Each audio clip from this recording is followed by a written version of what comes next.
Ericsson announced that it's going to close one of its major research centers in Nanjing. And, really the reality here is the company has a shrinking 5G market in China. And so Ericsson has 5 research centers today in China, and they're going to close that one, and they're going to transfer 600 and some employees.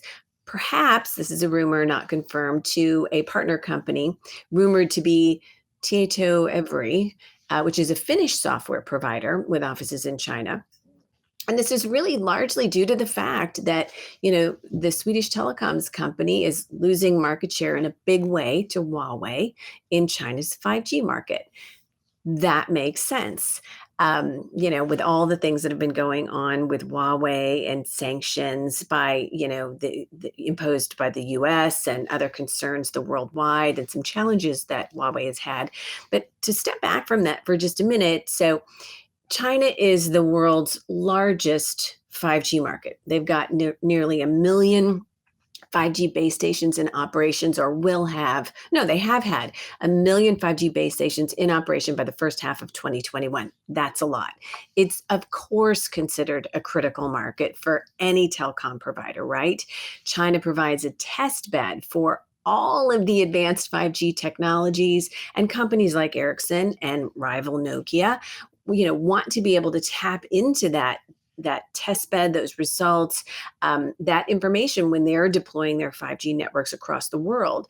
So this is a big deal for Ericsson to be struggling in the Chinese market. The company has had a presence there for a whopping 120 years. Okay, that's a serious long time, right? And they've been a dominant player of gear in China for a very long time, and they've worked hard to win contracts in the country. And Ericsson was once a major supplier of telco equipment in China, but the company reported in July that its second quarter revenue dropped 60% in China, dropped 60% year over year. That's not sustainable.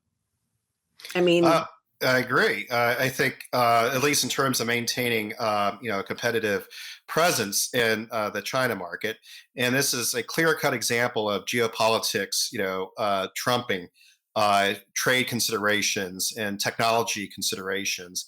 One thing that is specific in terms of, why Ericsson's share dropped, but Nokia was effectively reintroduced, is that the Swedish government is also implementing its own ban on Huawei and ZTE equipment. And so, this is, I think, clearly a retaliation move.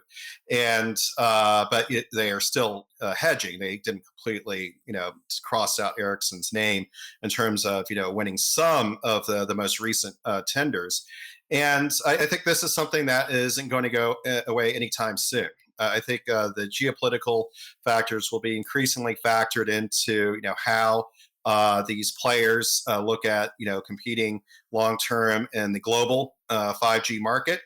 And I think while in the near term, it's not going to be helpful to, non-Chinese vendors and how they can, grow in the China market, I think it won't be good for China itself because while these numbers are huge, we really don't have a lot of insight into, the level of quality of these 5G connections, how the applications are running over them. It's aggressive deployment so far, and, there's still, more ceiling.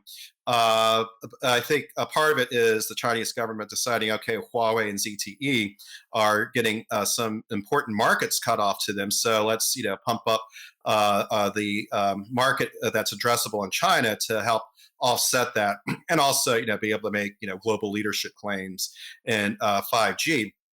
And I think what we're seeing is, with, for example, Jack Ma being leashed, and other high-profile moves that have, I think, hampered the overall Chinese tech industry, that it's going to make it less innovative. It's going to be less agile, and that's this is a two-way street. It's one thing for the U.S. and U.S. allies to have to dial back their presence in the China market, but it's going to be hard for China to really have much impact beyond the domestic market and a select few countries if they can't really take advantage of the ecosystem innovations on a more predictable level, that, rather than having geopolitics, interrupt what would be a normal, bidding process for China Mobile, China Unicom, and so forth.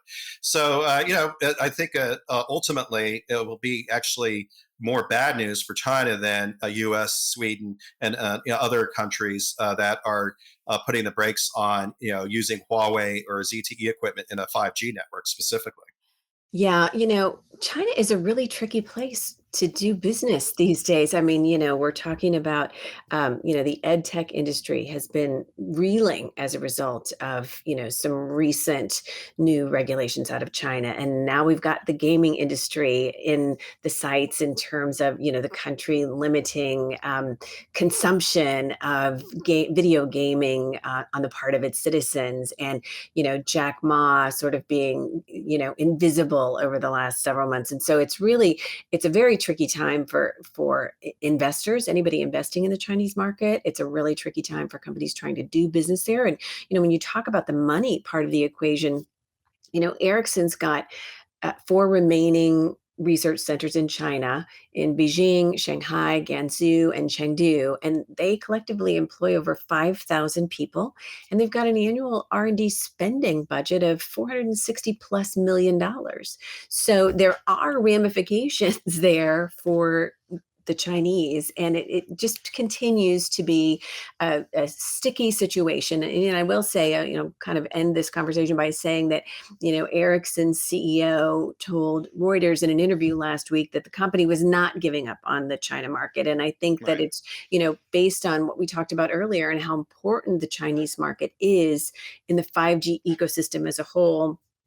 I think it's great to see companies like Ericsson and Nokia committed, despite the geopolitical issues, to keep trying to figure out ways to work together and to do business together. And I think that, to me, of course, and I know to you as well, smart partnerships are the path forward. And, one country pulling things in and with a nationalistic view, whether it's China or the United States or any other country, is really not the answer. So it will be interesting to see for sure, um, you know, where we end up here.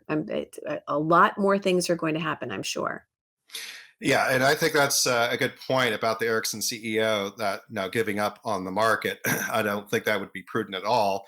And yes, geopolitical winds can shift, and even with the new regulations that China is pursuing, there's always room for compromise and so forth. So yeah, I think that's the smart play.